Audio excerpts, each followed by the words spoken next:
Stop. To come to an end, cease to happen. The denoting one or more people or things already mentioned or assumed. Silence. Complete absence of sound. Stop. Stop the silence. Stop the silence. Hello, everyone. How are you? I'm wonderful. I hope that you're wonderful too. Welcome to Stop the Silence, where we give a voice to your written words. I am your host, Ebony Dixon, the baby jumper. Of course, as always, we have a lovely and special guest in the studio today, Miss Esther Clervaud. How are you? I'm doing well, thank you. It's good to see you. You have a beautiful smile. Thank you. Listen, you're doing big things. I think this is very important. I didn't have a second thought about it before, but because you're bringing it to the forefront, I think it's going to be something very wonderful, and it's very much needed. And we'll kind of just get into that a little bit later. But I do want to ask you, for people who doesn't know who doesn't know who Esther is, could you just tell the people a little bit about yourself? Okay, well, I am Esther Clervaud. Mm-hmm. I am the daughter of Dr. Pierre and Elsie Machad from Orlando, Florida. I moved here 7 years ago with my lovely husband. Yes, he's a lovely sir. Brittany Clervaud. We have two kids, Hadassah and Keziah. Okay. So we've been here for about 7 years, like I said, and enjoying South Carolina. Completely different. As you know, Orlando is up and popping. Yes, absolutely. He's from Miami, so things are happening there. So it's different geographically, it's different culturally, which is one of the reasons why, the book was published. Right. But we'll get to that. But yeah, that's me. I'm an educator. Yes, and an author. Okay. I've been teaching for close to a decade. What grade do you teach? Well, now I teach 7th grade. Aww. I started off from high or college. Yeah, teaching 11th and 12th graders in Orlando, Florida, inner city school. Oh, wow. Yeah, and then I moved here, and I was like, okay, you know what? Let me look for a high school again. Couldn't find it. God put me in middle school, and I was like, Lord, why did you demote me? Did you feel like that was a demotion? I felt like it initially, because I was like, there's no way I want to teach middle school. On top of that, there's no way I wanted to teach 7th grade, because it's so difficult for them. At that time, the girls with the drama,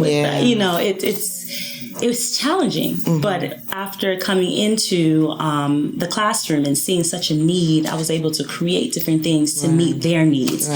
Then I grew to love it so very much. And it helped you to grow. It helped me to grow, put you in a different mindset. It helped me. That was my birth control. I was like, no kids. Exactly. Or 7th grade, we'll just bring them to grandma and grandpa. No, it was a learning experience for myself and the students. Oh, that's awesome. That's so awesome when we're put in different situations out of our comfort zone, and they help to grow us as well as we're able to give something to the situation. Exactly. Yeah, that's cool. True. So, have you always wanted to be an educator? No. No. I thought at one point I would want to be, but I think I was kind of influenced by my parents to become something else, which was a lawyer. In my culture, if you didn't know, I am Haitian American. Listen, I never knew that. Yeah. I didn't know that until I think I was talking to Friendy one night, and when he was telling me that both of y'all were Haitian, I'm like, really? Yes. And then how y'all met, it was just like, oh my gosh, that was so God, Yes, exactly. And that's the funny thing too, because I think one of the major issues with even cultural awareness is that many times when we see a person who looks Black on the outside, we automatically assume that they're African American. Right. If they look Caucasian on the outside, we automatically assume that they're Caucasian. Cultural awareness. If they look Asian on the outside, they're Chinese. Right. And then if they are Hispanic on the outside, then they are Mexican. Right. So there are only 4 cultures in this world. According to the mass majority. Exactly. So, which, I went into that in the book as well. But, that's the biggest thing. That's funny. We were, me and a friend of mine was actually having a conversation about that, how she has a friend who's darker than me, and she's Puerto Rican. and how she was standing in line and some people were speaking Spanish and they were talking about her husband. And then when they finished, she started. You know what I'm saying? And, so it was like, you don't know who knows what. Exactly. And, you do have to be mindful of your surroundings and the people that you're in the presence of. Exactly. And it's so funny because you think of Haiti like, oh yeah, it's just nothing but black people there. There are white Haitians. Wow. And I've had experiences too, and you'll find many of that down south. Here in South Carolina, we just see it and we just stick to what we think we know. Right. But down south, Orlando, Tampa, Miami, Fort Lauderdale, oh yeah, you go around, you don't know who's who, so you better not even try to speak a different language about another person. When I went to Miami, it was like, oh my gosh, yes. I felt like English was the second language there. You know what I'm saying? So it was just like, and then you meet so many Cubans and people from Jamaica. I mean, it's just, I was like, this is cool. Awesome. You know what I'm saying? I really felt like I was on an island. Exactly. Yeah. It's beautiful. It is. Really it is. And that's why many of the people from the Caribbean, they come to Florida. Right. It's just so close in proximity. Right. Yeah. Those who are usually more educated and actually can speak the language, they'll go to New York. Okay, so you'll find a lot of Haitians in New York who are more educated, Dominicans and so forth. But those who are more, they speak their native languages more and cannot speak English, they usually stay down south. Wow. And don't I'm sorry. I do. No. I just speak. No, I was just saying that, they can speak their language and they have more assistance and help from other people. Right. It's so funny. We went to the airport one day and we heard a person actually giving directions to go somewhere. And he said it in Haitian Creole. Wow. Yes. Unheard of. Something that would never happen here in South Carolina. Right. Yeah. It can happen right now on the show, though. I mean, if you want to say a little something. Because you speak. Say it again. Allô, Kijonye. What did you say? I said, hello, how are you doing? I love it. Allô, Kijonye. Oh, good. Are you well, I am Dominican Republic. That's what I always say. No, I took French for like half a semester, and then I was like, how can I get out of here? Because French was so hard for me. And then we went to Germany, and I learned a little bit of German. Okay. And then I had a Puerto Rican friend, Ingrid. Her and Arande, they taught me like most of the Spanish that I do know. And I've always wanted to be fluent, but I've never actually had the opportunity to take the class. Yeah. I know Minister Tito, he was teaching it before they started the Espanol church. Really? He was giving the classes, but then once they started that, he had to stop doing it. Oh, wow. So I'm hoping that something will come up where it's convenient with my schedule too, because it'd be kind of... Yeah, it's very important to speak a different language. Yeah, I think so. I remember growing up, when they found out that you spoke a different language, the first thing they ask is not, how do you say, how are you doing? Or how do you say, can I help you? It's the bad words. How do you say, beep, beep? Right. I'm like, I don't know. Or I'm not going to tell you. Right. Or how do you say, my name is? Right. That's much more important than that. Because if you travel somewhere else, you're not going to say, beep, beep. Right. They're going to be chasing you. And if you're in the right or the wrong country, they're going to be trying to find you. You're right. Where did George go? But, yeah. That was so funny to me. Anyways, the only thing I remember in French was je m'appelle. Oh, je m'appelle. My name is. Yeah, that's all. The funny thing about the language, the French language, is just so pretty. It is. Someone can be cursing you out. And you be like, you're like, oh, they were saying something about my eyes. Yeah, exactly. And they were saying something about you, all right. Exactly. It's just a beautiful language, but I think sometimes it could be used for the wrong things. Absolutely. That's what anything. Yeah. Right. And you said you speak French Creole?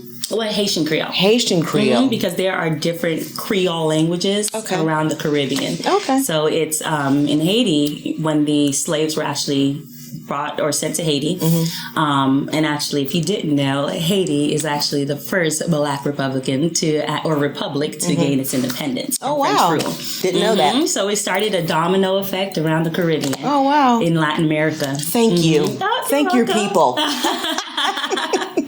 I'll tell them. That's so cool. You let them know. That's so cool. Yeah. Wow. It's very interesting. So yeah, when they went to Haiti, they couldn't communicate with each other. So they had to find a way to form that communication. Right. So it's from the French language, in addition to their language, their African dialect, it was put together, and then it formed that Creole language. They formed another language so they would be able to communicate. Exactly. That is amazing. Well, it actually makes me think about slang. And when like different parts of California, people, gangs and stuff, how they speak different language basically. That's just like anywhere really. Like in the South we speak differently. When you go up north is different. So that's kind of cool. I never thought about it like that. Communication, every relationship there has to be communication. Right. If I could be in a relationship with somebody, if we never communicate, what kind of relationship is that? Eventually you end up breaking up. Right.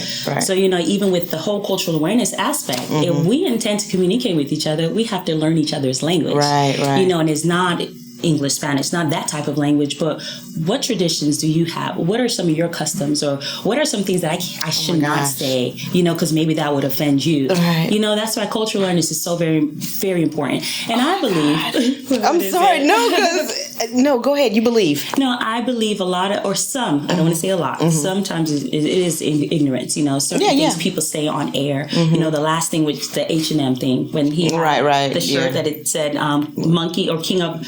Something about monkey, the little boy, the African American kid. Sometimes it's not to be offensive, but they're not culturally aware. Right. When you look at the people who are on the board, who are making these decisions and market research, etc., they don't have diverse people. There's no representation, much. That's pretty cool. That should be a part of the... build the what am I trying to say? That should be a part of the requirement. Yes, a requirement for to companies. Have a diverse group. Yes, so that everybody can let me look at it from the Asian eye. Or let me look at it from the Spanish eye. And studies suggest that those who have a diverse board tend to do well financially, better financially. I'm sure because people you can relate to the people. You know what I'm saying? Exactly. Wow. You can say, no, my people would not wear that, or you may want to rephrase it, or whatever. Yeah. And I was just going to say that I meet with a group of single ladies, and we have an Italian lady there, Iraqi, a Spanish girl. So it's just like talking to them and just knowing about their cultures and stuff. It's like, wow. And I grew up like that because my dad was in the army, so I got to go overseas. Yes. But it's like, being close to someone like that and actually conversing with them and then finding out different things about them. I was asking her about her hijab and how do you put it on, and just talking with her about her instead of her feeling attacked. And I remember one time we were getting ready to go somewhere together. It was me, her, and Lori, which is the Italian lady. And she's like, "Where are you?" Because I was parked behind her. I was like, "I'm behind you." And she's like, come get me. I'm scared. I was like, "Why are you scared?" She's like, "I'm scared because of my hijab." And she felt like, somebody's going to think something bad about her or something. And I was like, oh my gosh, like, I have to deal with the color of my skin. You have to deal with your hijab, so it's just like, wow. It's wow. It's so sad. Which brings us to your book. Yeah. Dispelling Cultural Stereotypes, Heritage Accepted. Right. The major thing with Heritage Accepted is learning to accept yourself. Yeah. You didn't, when you were in your daddy first. You get what I'm saying? Yes. We get what she's saying. You didn't choose the color of your skin. Right. You didn't choose the culture you were going to be in. He put you in that particular culture, in that particular color for a reason and for a purpose. Right.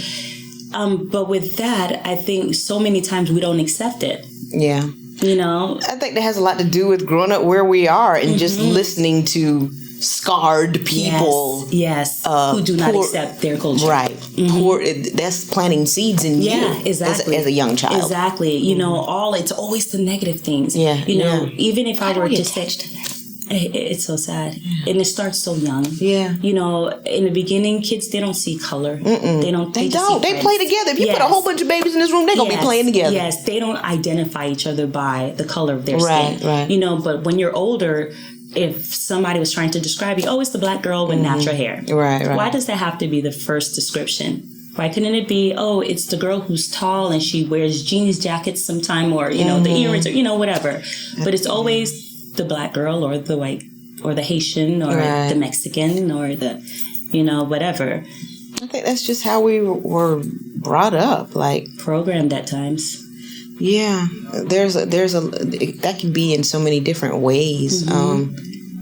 Even like with how I grew up, I don't think think I ever really focused on that because I was around so many different cultures. Like, it was just like, we was all out by the side of the house playing kickball together. You know what I'm saying? I mean, you want to play with me. Right. So it was like, I never think I really thought about it strongly until I came back to Columbia in the 9th grade.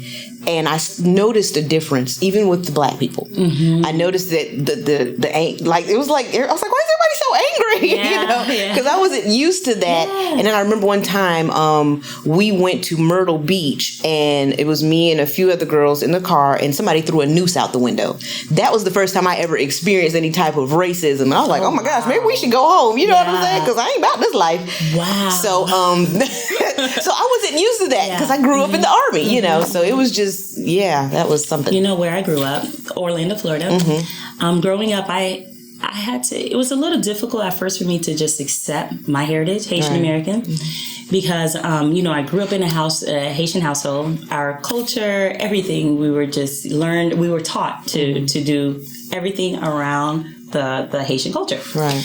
But around us, those who were not Haitians, all they knew were the stereotypes, that they all do voodoo, that they all eat cats and dogs, those type of horrible things. Right. And you're just like, oh my gosh, like, where are they coming with this? Or none of them know how to dress, they're all ugly, or they're all like super black, or, things like that. So I like super black, by the way. I do too. Well, so I wanted to give an opportunity where I can actually bring the culture to life. Not only the Haitian culture, but I started off with the first volume, which is the Caribbean. Oh, so the first. How many volumes are there? We're going to go all around the world. Come on, all somebody. Of the regions. Yes, until everyone has had a voice to speak about their culture. Cool. Yeah, so we ended up doing so A through J. So we all start with Anguilla all the way to Jamaica. Oh, wow. So, Dominican Republic, Dominica, because many times people say, oh, Dominica and Dominican Republic, that's the same thing. Is no, it? it's No, not the same. Okay, Yeah. okay. So, and it goes into that too. Wow. We have Aruba. We included that as well. There's Guadeloupe. I can't think, right now, but yeah, there's 14 different ones in there. Wow. So what I start off with is just hearing your scoop. What do you know about the Haitian culture? What have you heard? Yeah. What have you heard? Have you heard any? I heard that it was a poor country. I never knew that there were white Haitians. I thought they was just all, dark-skinned people. Poor country. That's really all that I've really ever heard about. How about Jamaica? Jamaica, I heard that, they harass the tourists when you go over there. All they do is smoke weed. Okay. Yeah. That's a comment. And they're violent. And it was just coming back as I started talking. Yeah, right. I actually include that in there as well. Wow. So those are some stereotypes, and then we dispel it. I had a chance to actually interview, for instance, the Haitian. I spoke to the Haitian. We spoke to the Jamaican about their stereotypes. Exactly. Have you heard of this? Like, oh yeah, I've heard of that too. Is it true? Right. And the thing about stereotypes, sometimes they are true to a certain extent. Yeah. But sometimes they're overgeneralized and you just attribute it to every Haitian, to every Jamaican, or to every African American, which is unfair. Right. Yeah, it is. And unfortunately, that's what we do. That's a part of our society. We do it. And yeah, it does need to change. And I definitely believe that something like this will change it. I didn't know you had workbooks. I thought it was just a book, but here's a workbook here so you can go through and be like, So is your scoop first, you do it, right? Then you read the cultural text as far as the truth, and then is the scoop. So anything that you said in the beginning, how accurate was it? Right. Was it correct? So then it gives you an opportunity to even complete a Venn diagram, which has your cultural traits, and you write down things about your culture. Then on the right-hand side, it would be that particular culture you studied, and in the middle, it shows how are we alike. So our differences on the outside and the inside is our similarity. That is an awesome activity that I think this definitely needs to be in schools. I mean, because if people could start seeing at a young age that there are some things that, hey, you like bananas too? Yeah. You know what I'm saying? Just being able to relate to people. We don't take time to talk to people. Don't. And you know what I always tell people is that we are more similar than different. We just call it something else. That's it. Like even looking at the foods that we eat. Right. Oh, we eat it like that too, but we just call it Right. you know, where all of our cuisine is influenced by some sort of culture. It is. It's like a mashup of different things. Exactly. Yeah. And I love to eat. I love to eat cultures. Oh, yes. So how can people, if they want to be culturally aware, how can they get a copy of your book and the workbooks? Well, they can go on www.kaiguide, that's CAIGUIDE.com. And I have the 2 publications that I have so far. It was the Heritage Accepted, and I have one actually for organizations who are wanting to implement a cultural awareness event. That's awesome. Thank you. That's on the website as well. And then I have the home of cultural awareness, and that's www.heritageaccepted.com. And on that website, you'll find print resources, you'll find activities, you'll find a showcase that we have. You'll find cultural snapshots where we interview people about their culture and then post it there, as well as other goodies. Well, tell us more about Heritage Accepted. You said it was an organization? It is. So what we tried to do is just house everything there. We started off with just the Kai Guide website where we were just publishing books. And then after we branched it out, like, wait, there's more to this than we really thought, you know? So just trying to make the best of the opportunity, the education, providing it to people through that website. So you'll find more than just print resources on heritageaccepted.com. We also started... What we did? Drum roll. A National Cultural Awareness Day. Wow. Yes. I'm sorry. That kind of shocked me a little bit. That's all right. So when is it going to be? April 26th. Oh my gosh, that's soon. That's next month. April 26th is the National Cultural Awareness Day. I mean, that's this month. Yeah, so what we're doing, we're offering a free workshop at the Richland Library, North Main. Okay. And it's going to start at 6 o'clock. Oh my gosh. Yeah, so you do have to register for it, and you can do it on the website. And it's going to be catered by Chick-fil-A. I'm so honored to know you.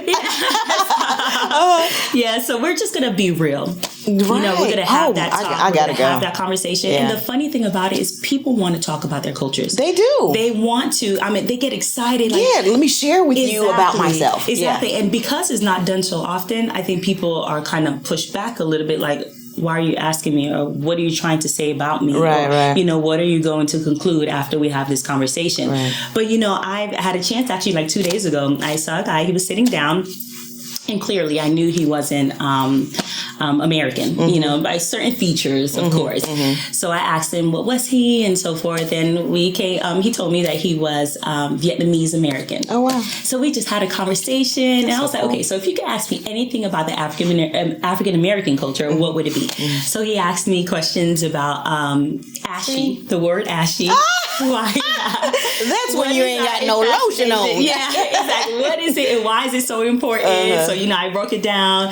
Then he talked about our certain slang words we use. You know, I broke that down as well. So cool. And, you know, just having that conversation, I had to make sure that he knew that he was safe. Right. That it was okay. Right. It's okay to ask questions. Exactly. I'm not going to say, all right, black people, come on. You said something that would, because you know, some of us would do that. Yeah, exactly. Because we get so offensive sometimes. Yeah. That's a whole nother show. Yeah. Oh my gosh. Sometimes people just don't know. Right. And in order for them to know, share. You gotta share. Heritage Accepted. Please go on the website. Get this. I'm excited about this. I really am. I'm definitely going to be there. I'm going to register because I want to be there. I want to ask some questions. And I just appreciate you coming on here, sharing your story and what it is you're doing. Esther Clervaud, y'all. Support. Oh my, this is awesome. I think this is just going to change the mindset of people, and you know, it's going to spread. You know, it's going to start here, and then it's just going to keep spreading. And I hope so. We're going to be able to hold hands and sing songs together. I know. We have several schools down south. That's wonderful. Who are implementing. So we're hoping to keep on bringing it up to some of the much needed areas. You're stopping the silence. Awesome. Thank y'all for joining us. See you next time. Bye.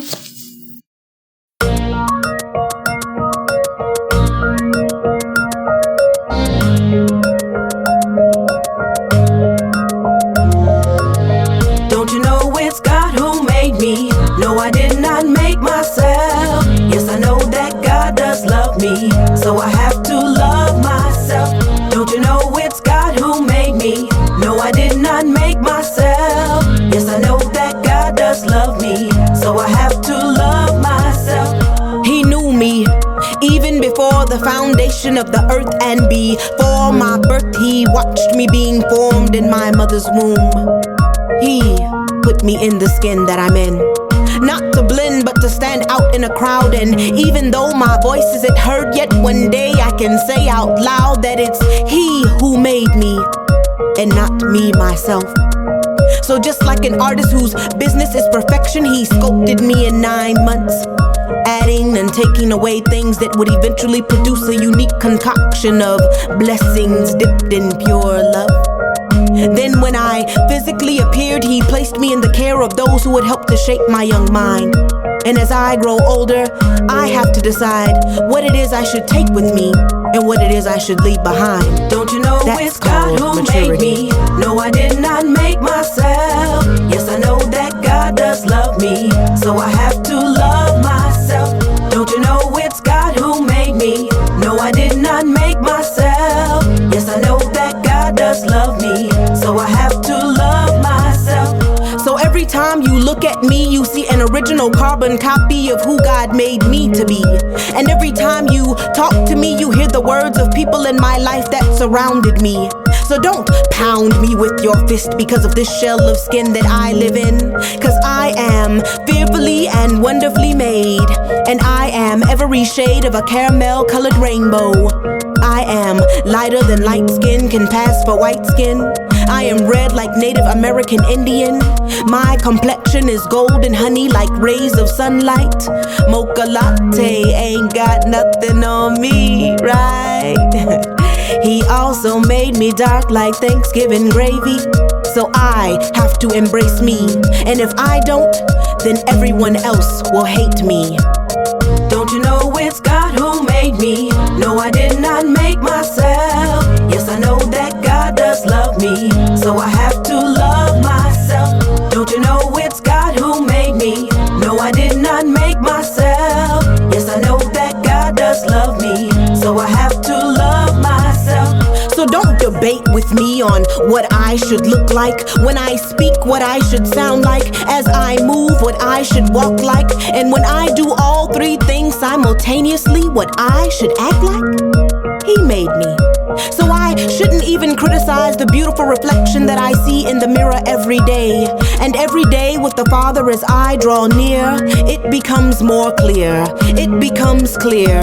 It's clear that I have to love me. Don't you know it's God who made me? No, I did not make myself. Yes, I know that God does love me, so I have to love myself. Don't you know it's God who made me? No, I did not make myself. Yes, I know that God does love me, so I have to love myself.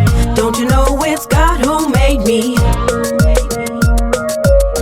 Yes, I know that God does love me.